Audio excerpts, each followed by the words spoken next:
Because unlike other states which have capital in the center of their universe, because of historical reasons and geographic reasons, everything is centered. In our case, we are like, let's decentralize, go to every district and transform each and every district. Saying that, we're doing some very interesting projects. One is the skill census, where we want to assess, understand the skills of our citizens, look at micro interventions, how can we improve their skill set and based on outcomes, and then create next generation workforce, entrepreneurs, thought leaders coming out of the state. Parallelly, I'm doing a project which is, I call it the family scorecard. The idea is how can I analyze the family from a 360 degree and actually do micro interventions, pull them out of the cycle of poverty. So we call this the 4P. All of you have heard about the 3 Ps, right?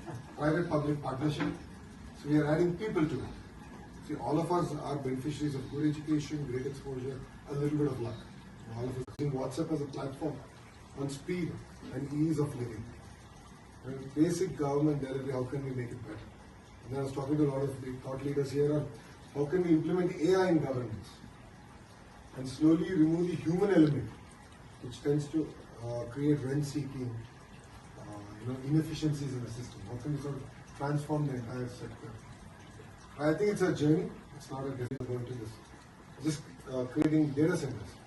Look at the entire AI thing. I keep telling the honorable ministers across states, even national, that India should at least get 100 out of the 300 there. We are the largest consumers of data, and we will continue to be. The sheer size of a population will drive us there.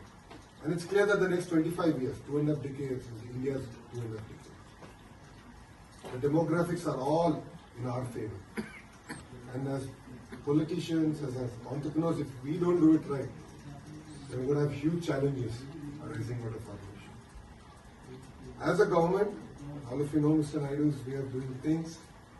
And now what we are working on is how can AI drive governance. We don't know how and what's the right model.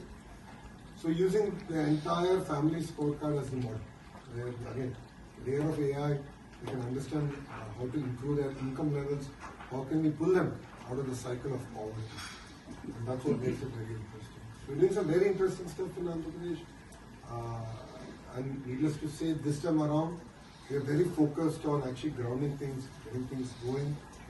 It's just been 4 months since we came into power, and if you've been following the news, a lot of exciting announcements have already come. More will follow. So we have actually broken our governance down not on years. It's 100 days chunks. First 100 days, second 100 days, third 100 days. What are our priorities as ministries? How are we going to go about it? So whatever I spoke to you about is my India Hub. I don't know how and what's the right model.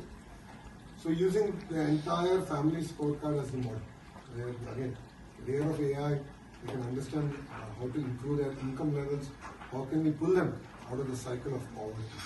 And that's what makes it very interesting. So we're doing some very interesting stuff in Andhra Pradesh. And needless to say, this time around, we are very focused on actually grounding things, getting things going. It's just been 4 months since we came into power, and if you've been following the news, a lot of exciting announcements have already come. More will follow. So we have actually broken our governance down not on years. It's 100 days chunks. First 100 days, second 100 days, third 100 days.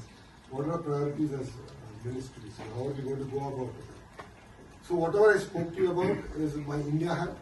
The mandate is quite clear. It's not just about welfare. It's about creating jobs. It's about creating a vibrant ecosystem. I think for a youngster like me, it reinforced the need for educated people to actually enter politics. That was a very clear mandate with which they did. So all of you in Hyderabad, Bangalore, they were all beneficiaries of Y2K. I believe Andhra and India can now be the beneficiaries of the entire AI revolution. So as an IT electronics minister, my mandate. His vision evolve, and just the opportunity that he is projected ahead of us, right, for but the country as well. I think one thing that's really interesting, we had a chance to talk a little bit last week, is Lokesh is one of the young leaders in India, right? And I think it's that we have a generational change going on, if you think about it. And India needs that kind of energy and vision. And it's something that he was talking about, just walking through every district in the state of Andhra Pradesh, which is just mind-boggling to think about, just the length of the state. And this kind of shows the breed of new leaders that are coming up. So I think what you're going to hear from him today is not just obviously, So we're going to upgrade, we're going to be very research-centric. I was talking to a few of the colleagues here, why should we promote India to American companies or European companies? Why can't we create such companies in India?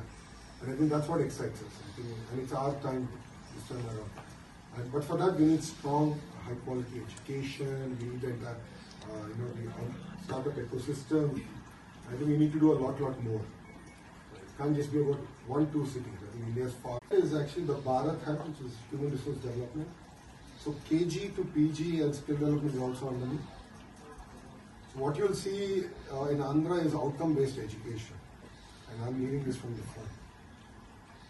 So when Mr. Naidu was thinking about portfolios, he said, who can handle education? He said, okay, there's a Stanford MBA, we have a good Bakra, now let's give it to him. It's his job now to transform the entire education. Because I truly believe in India, while we have numbers, we don't have the quality. So in the department, I had this tussle and they said, no, we have quality, we have done great stuff. Then I said, 4 years undergrad, and you're not able to find a job. But 4 months of subsequent training, they're able to find a job. Then there's fundamentally wrong, something wrong with education. And two, I believe that government education is a very important role to play in society.